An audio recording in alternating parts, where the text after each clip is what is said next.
চুনারঘাট মাধবপুর আসন থেকে নির্বাচিত সংসদ সদস্য ব্যারিস্টার সৈয়দ সাইয়েদুল হক সুমনকে হত্যার হুমকির প্রতিবাদে কাফনের কাপড় মাথায় বেঁধে মানববন্ধন ও প্রতিবাদ সভা করা হয়েছে।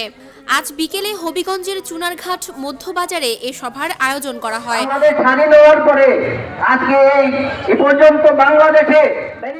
আব্দুল কাদের সরকারের সভাপতিত্বে বক্তব্য রাখেন চুনারঘাট উপজেলা চেয়ারম্যান আলহাজ সৈয়দ লিয়াকত হাসান, চুনারঘাট পৌরসভার সাবেক মেয়র নাজিম উদ্দিন শামসু, ব্যাকসের সাধারণ সম্পাদক অ্যাডভোকেট নাজমুল ইসলাম বকুল সহ সভাপতি সিদ্দিকুর রহমান মাসুম, জেলা ছাত্রলীগের সাধারণ সম্পাদক রবিন, যুবলীগের নেতা মসজিদুল ইসলাম লুবন, চুনারঘাট প্রেস ক্লাবের সভাপতি জামাল হোসেন লিটন, সাবেক চেয়ারম্যান মোহাম্মদ রজব আলী, কাউসার বাহার, চুনারঘাট প্রেস ক্লাবের সহ সভাপতি ইসমাইল হোসেন বাচ্চু, ইউনিয়ন চেয়ারম্যান রুমন ফরাজি, সোহাগ হোসেন সহ আরও অনেকেই।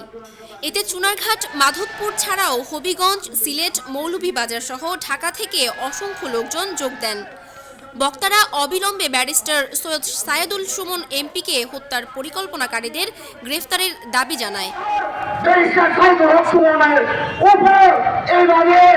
হত্যা করার জন্য